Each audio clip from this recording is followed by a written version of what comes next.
can open the door to a lot more joy. Our next guest knows a thing or two about it. She's a speaker, author, and host of Good Morning Joy. Let's welcome Sherry Elise. Hello, Sherry. Hello, Desiree. Hi. So great to be here with you. Yes, happy to have you on. Okay, I really like this topic. So, I mean, you yourself, you've built a platform on joy, connection, and authenticity. So why do you say that being wrong is actually the secret to real connection? I know, immediately when I say being wrong, everyone's like, what? Right, exactly. And I get that because I used to be, well, I'm now, the self-proclaimed queen of being right. So it was always something I prided myself on. Yeah.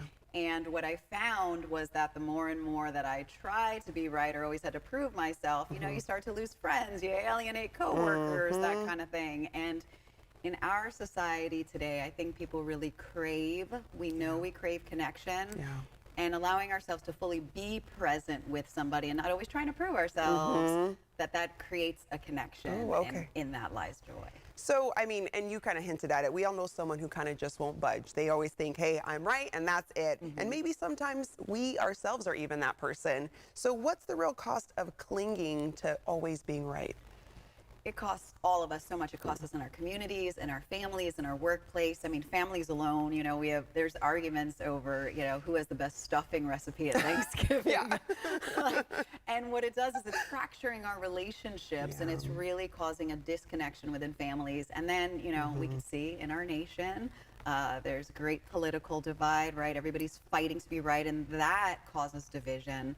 And then even in our workplace, it distances us from not only our coworkers, but the goal that we all have at that job. So there's so many things that it's keeping us from, and most of that is really joy. All right, so we got to be understanding of that. So why are we so afraid of admitting we're wrong? That goes back to what I call childhood trauma, and it's the trauma of failure.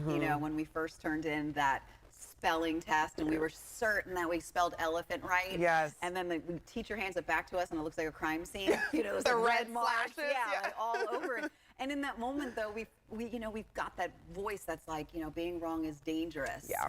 And also our ego at play, we feel less than. There's so many reasons why we hold on to being right and don't want to be wrong. And so it's normal, but we can work around that. All right, so I mean, so let's say we want to get better at this. We want to work around it like you're saying. How do we start embracing being wrong?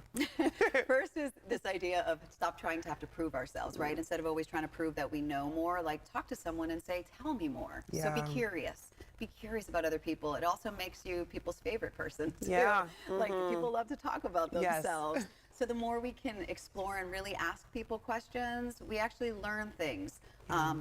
The next is reframe failure. So I've been great at rebranding failure for myself. And it really is about growth. I mean, we hear that every time, we fail at something, we can also learn. And so I make sure that there is success in every single failure.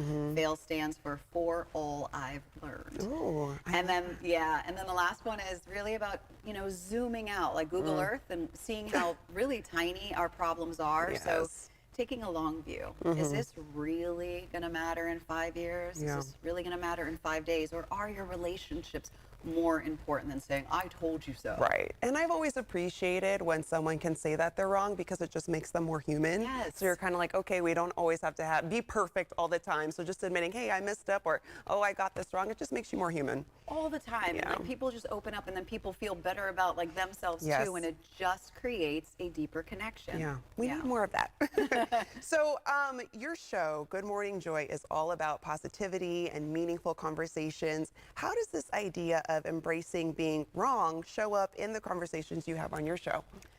Well, every time you see personal growth or transformation in somebody, it comes from this place where they had to finally admit to themselves that they didn't know what they were doing, that they made a mistake, that they didn't know it all. And once we do that, we open up that space within us for growth. And so it's always so amazing to hear their stories. And it's like the one through line that I always see that, oh, on the other side of success is that place where you finally go, you know what, I don't know what I'm doing. Exactly. And sometimes people, again, they appreciate that. They're like, us neither. We're so glad you said something because we thought we had to pretend all along. Right, exactly. Exactly. Always a pleasure. I'm so happy we had you on the show today, Sherry. We appreciate your time. Thank you. All right. I'm going to let our viewers know where they can go for more information. You can find out more about Sherry by heading to sherryelise.com.